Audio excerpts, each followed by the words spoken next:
So the next talk indeed is online by Ubaldo, Mastromatteo, who is going to talk about results of an experiment suggested by Bill Collis. So I hope that Ubaldo is with us. Yes, he is. Yes, can you hear my voice? Yes, we do. Okay, I will share the screen. Thank you, go ahead. Okay, you need to get the okay to habilitate the condivision.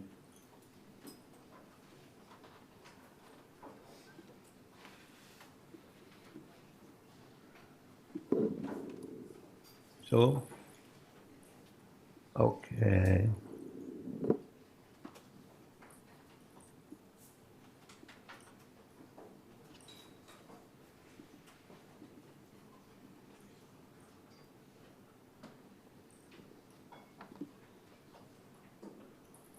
Okay, can you see the slide?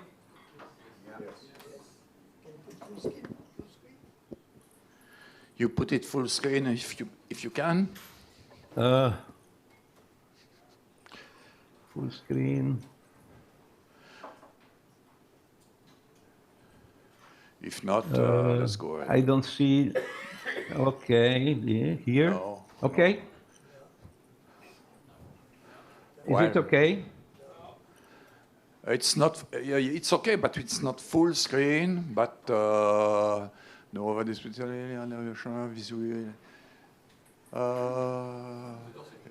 visualizza. No, ok.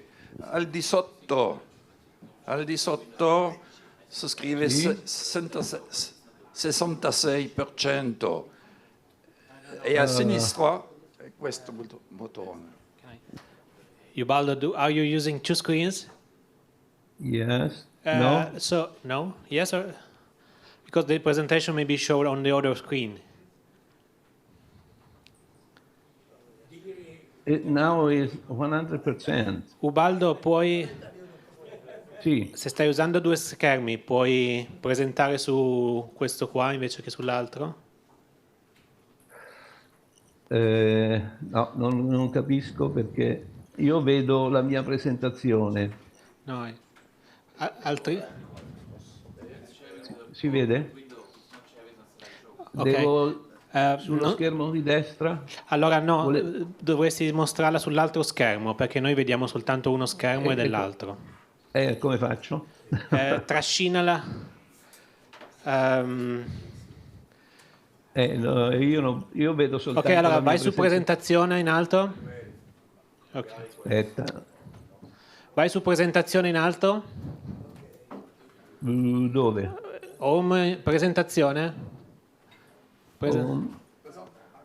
Home, inserisci a fianco. A fianco. Qua? No. A destra. Nel menu. Nel menu, esatto. No, presentazione ancora più in là. Ecco qua. Esatto. E vai su.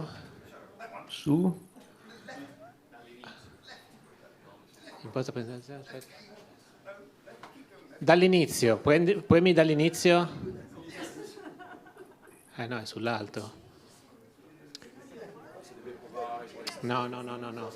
Prova ad andare su visualizza un attimo. O se no fai una cosa, poi andiamo così, va bene? Scusa? Andiamo così, puoi andare avanti. Avanti. Ok. Full screen o così? Va bene così. Va bene così. Ok. My presentation is about some experiments suggested by Bill. This suggestion happened during the workshop in Asti in 2022. We met and he was aware that I did some experiment in the past using nickel at over the Curie temperature where the nickel loses his magnetic properties. Okay, this is the outline.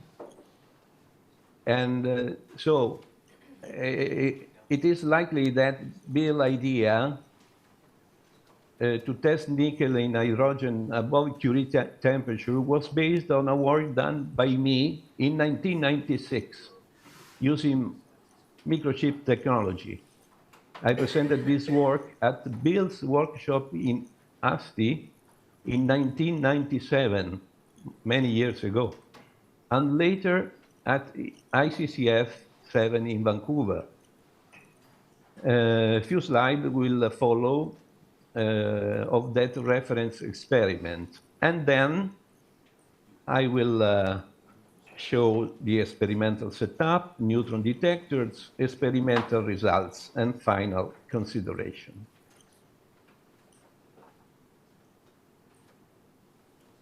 Okay, this is, can you see the entire slide or not? Yes, it's okay. It's okay, go ahead. Okay. From the ASTI workshop in 1997 and the poster, I showed this kind of work. It consisted of a microchip of 5 square centimeters, where I made nickel structures like serpentine, you can see here, a double sample, one over a solid hydrogen source underneath a polysilicon heater, and another one on inert SiO2 silicon dioxide to have just the behavior of a reference structure, very similar to the other structure that should go at very high temperature, heated, and so we could have hydrogen from the solid source going into the nickel to start some reaction. Okay, we can see here the cross section of the structure. You can see here that the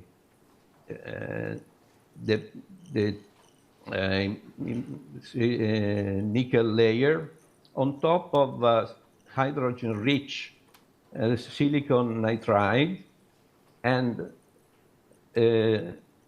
below this structure we had a polysilicon heater able to heat the sample up to 450 degrees. Here we have the reference nickel, the identical structure like this, and to have some reference on inert structure.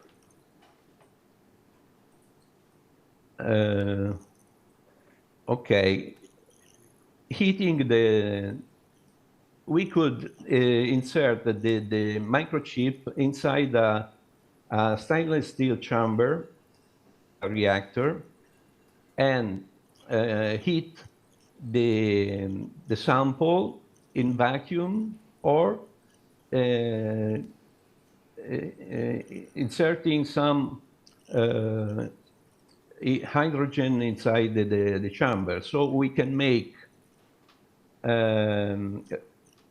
test on the nickel using this hydrogen solid source or gas hydrogen source. You can see here that the transition between magnetic and non-magnetic property of the nickel is very sharp, because the chip was so small that the temperature of the sample was very, very uniform. So we can see here that the power needed to reach the Curie temperature was very, very small, very low power, 220 milliwatts to reach 358 degrees, that is the Curie temperature for the nickel. And going over the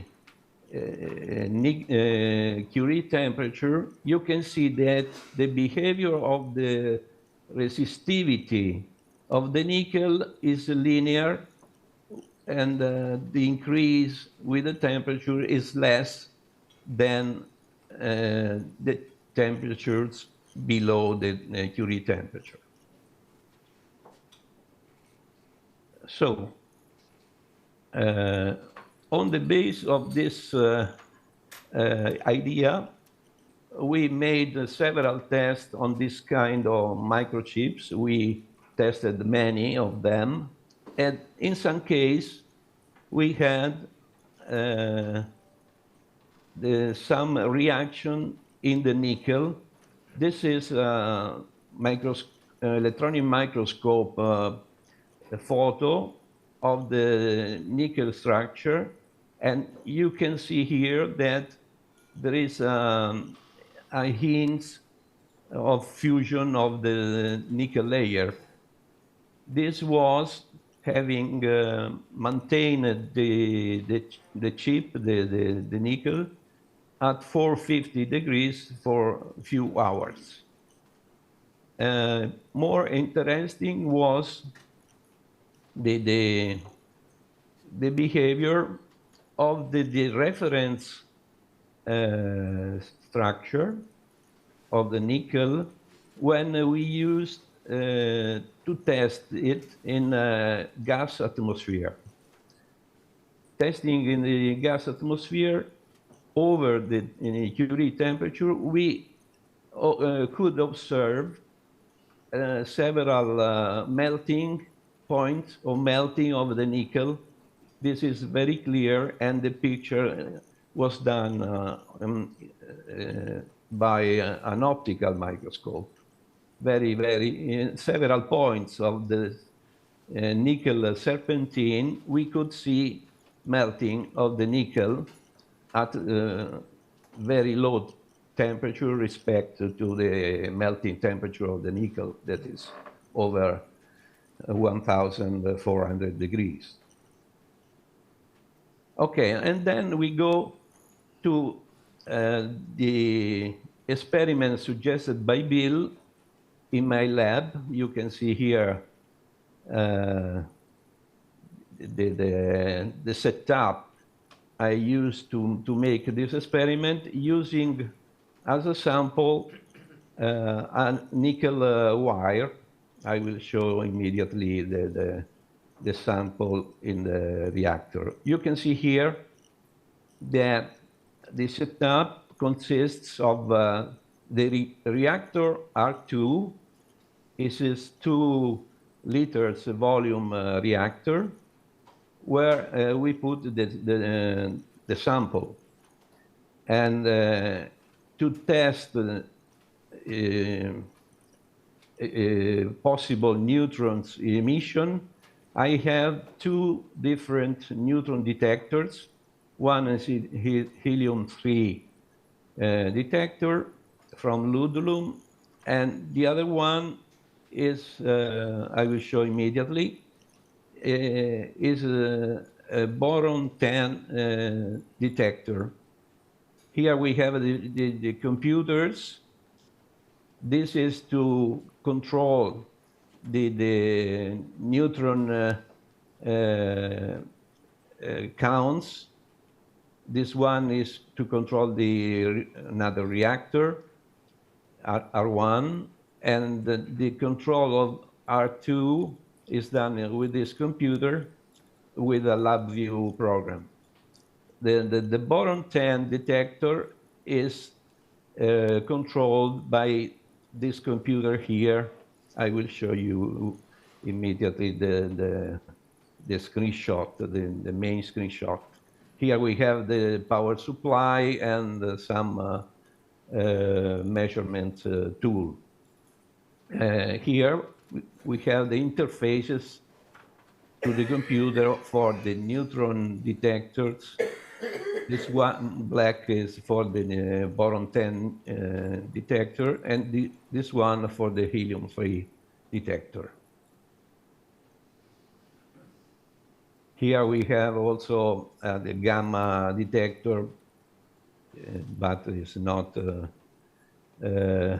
used, not observed very well in this experiment. No problems with the gammas.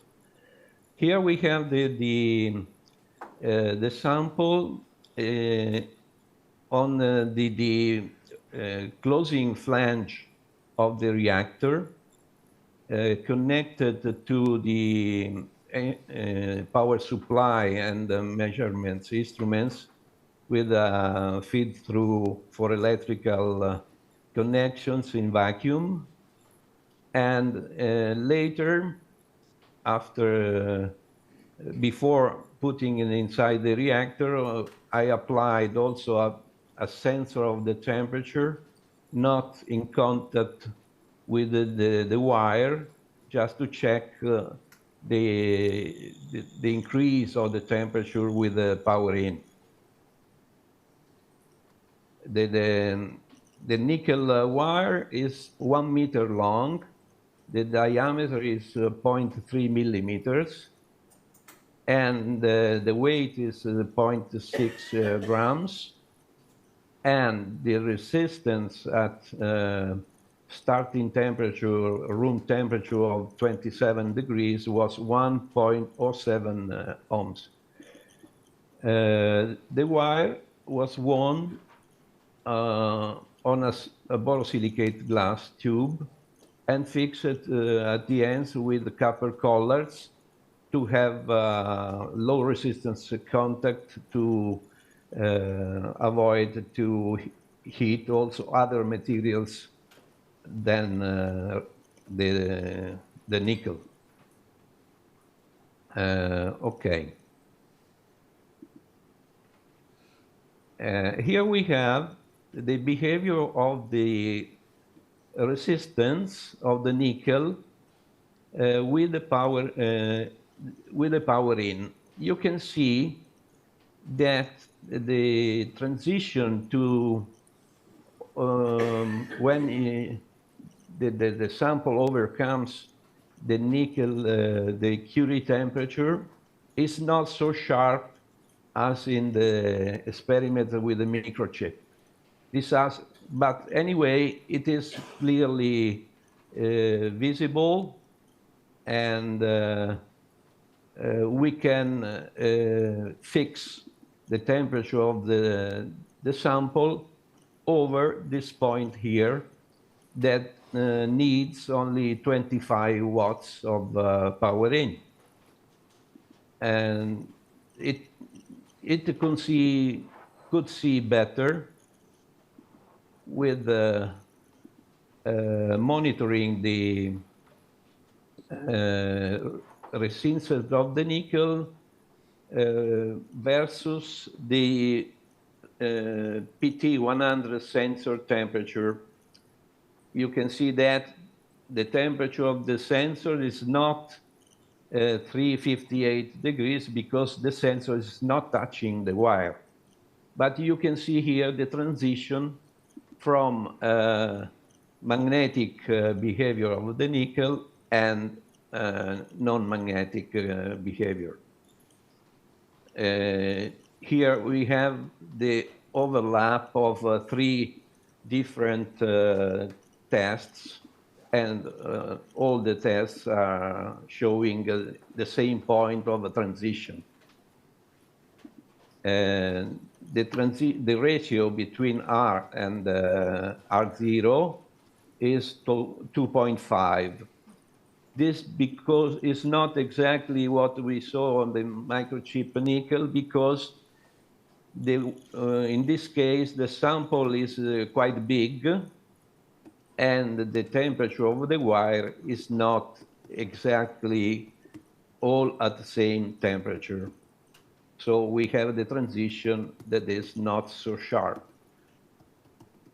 Okay, and then during these experiments, we used the neutron detectors. This one is the boron 10 detector. We have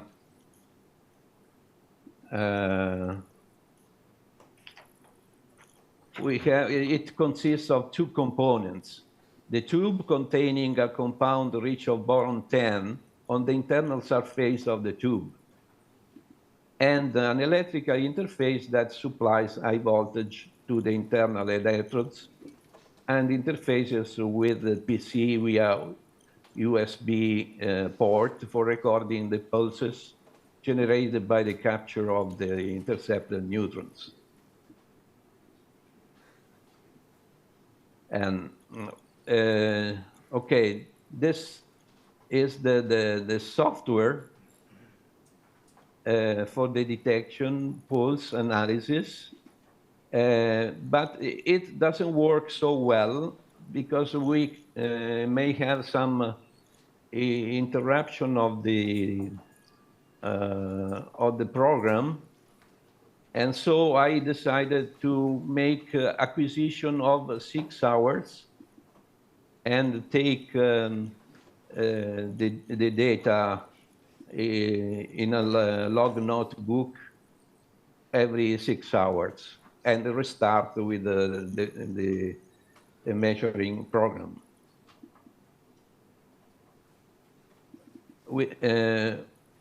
I made the acquisition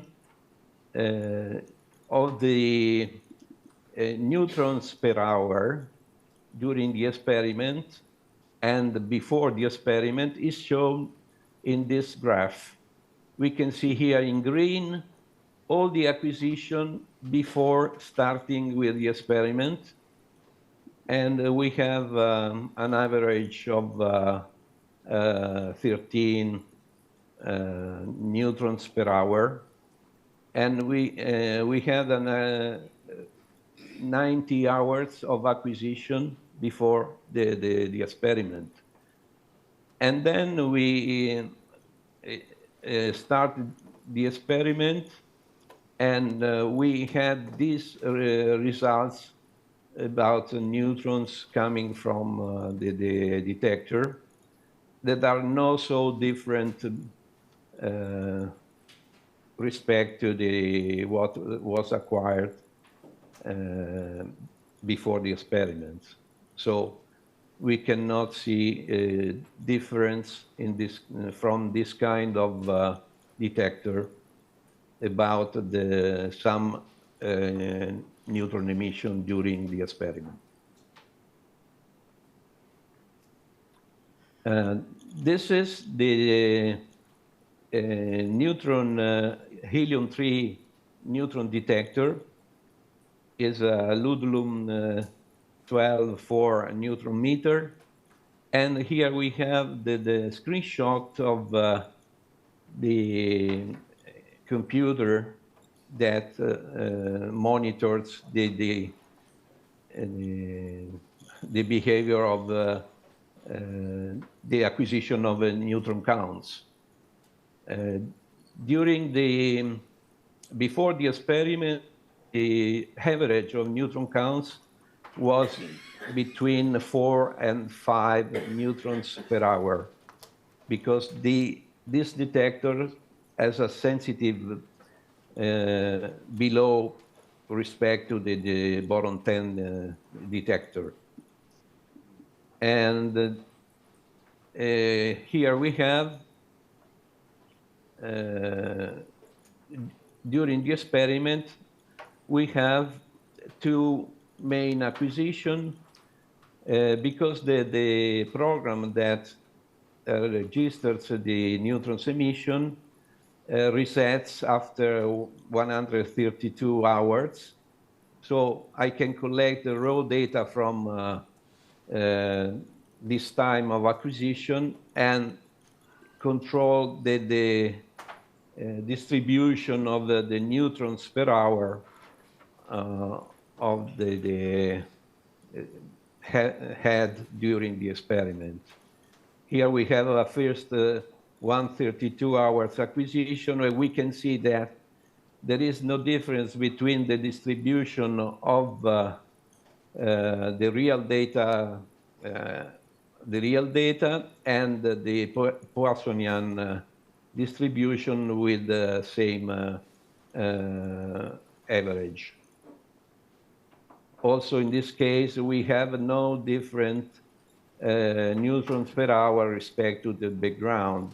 We have here on the x-axis, we can have the average, and is a little bit over 4, is 4.2, something like that. We had a few acquisitions. We will show only 2. This is a second acquisition, and you can see that the average is a little bit higher than the first acquisition, but it's always overlapping the Poissonian curve with the same average. So we can say that no particular neutron emission were coming from the nickel inside the reactor. So, in conclusion, the experiment results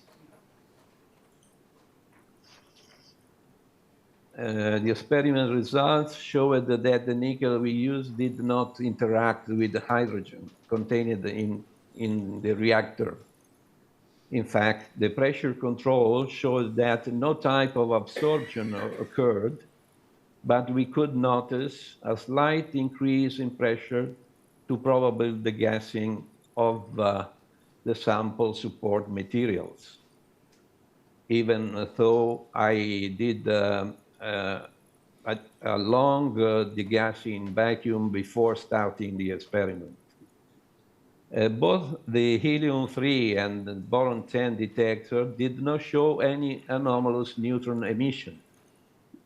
Even the data relating to the sample temperature, which remained stable at the set point, did not highlight any anomalies attributable to the generation of excess heat. This negative result say us that we could continue to make other experiments in a different, changing something in the setup. We are planning an experiment with the nickel and the heater separated, avoiding high current flowing in the sample, because someone told me that having the current flowing into the wire inhibits the hydrogen absorption. So, thank you for the attention.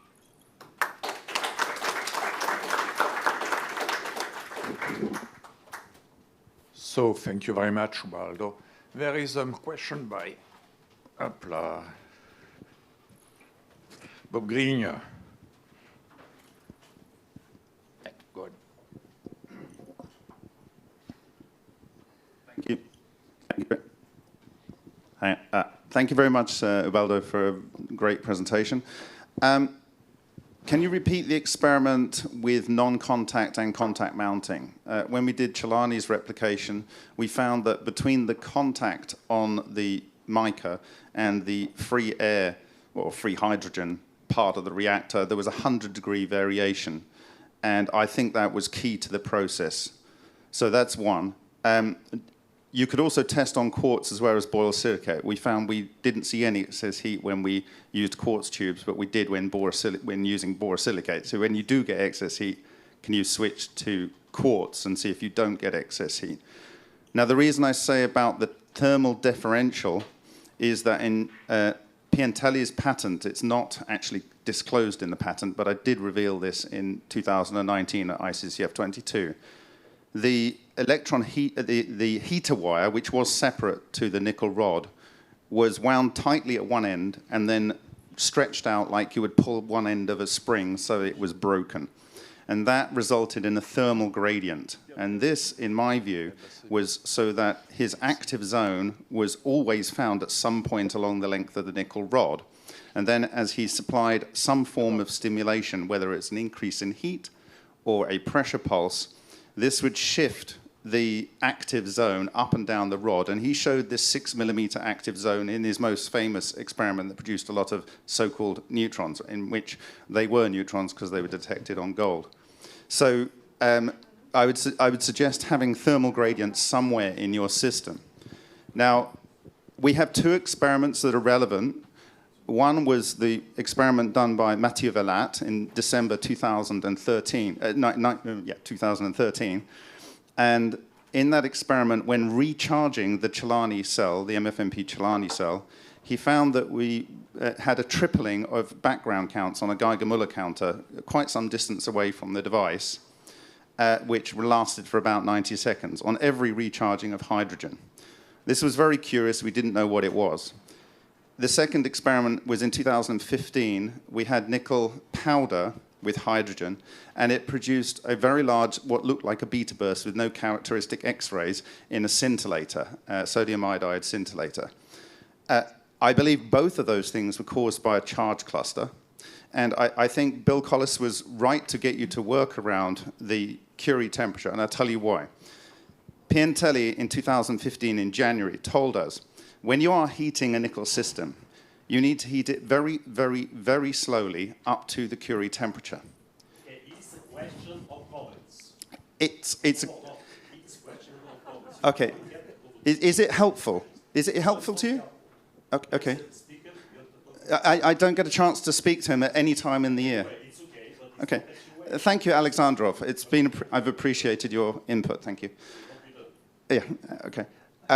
So in the patent, Lockheed Martin's patent, Systems and Methods for Generating Coherent Matter Waves, they revealed to me that the only thing you need to create coherent matter is matter at the same temperature and in phase.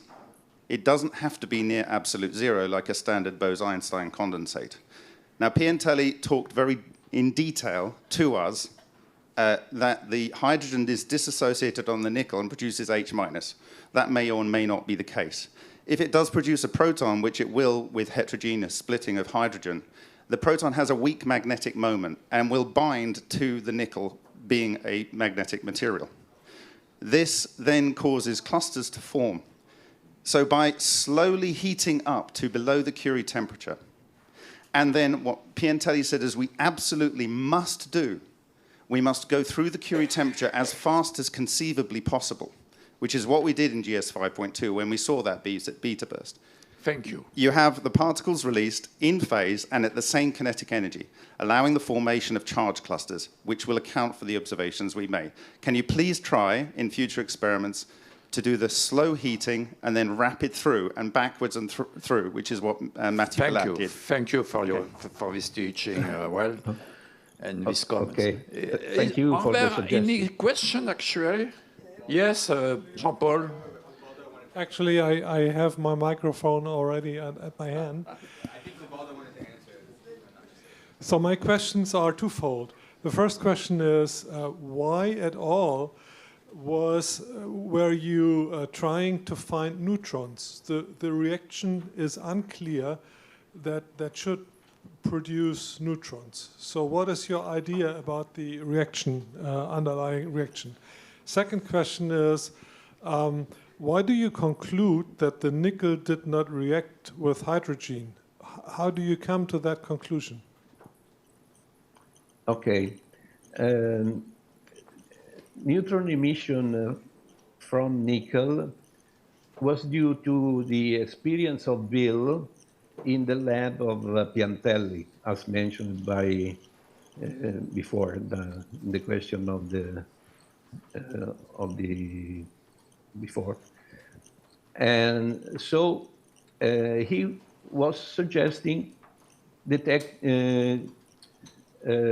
exploring the neutron emission without taking care of the extra heat production.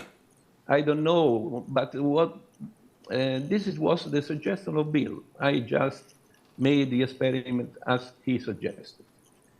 And for this, I can say that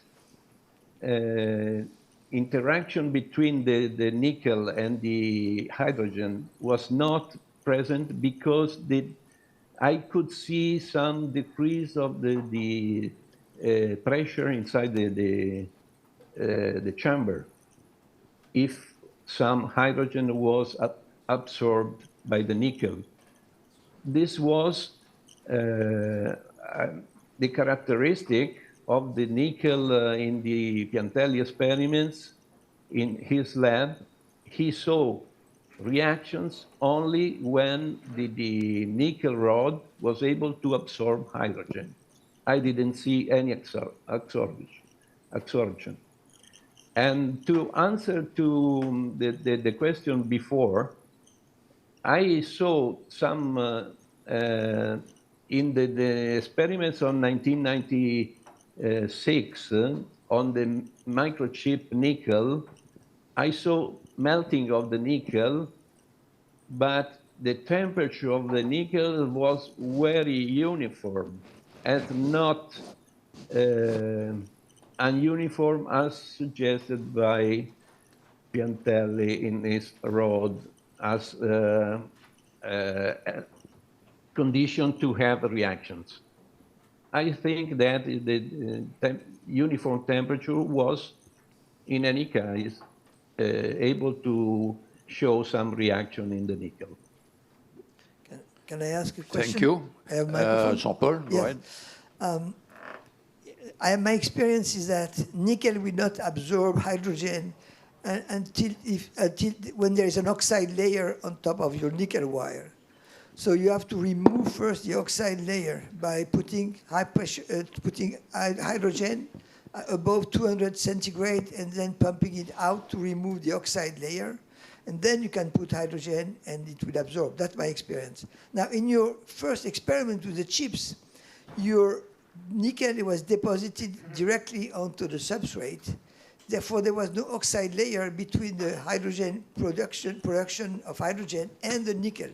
So the hydrogen could go easily inside, and you had probably a lot of hydrogen in your nickel because it's very thin and it's clean. So there was no barrier for diffusion of the hydrogen. That's my conclusion.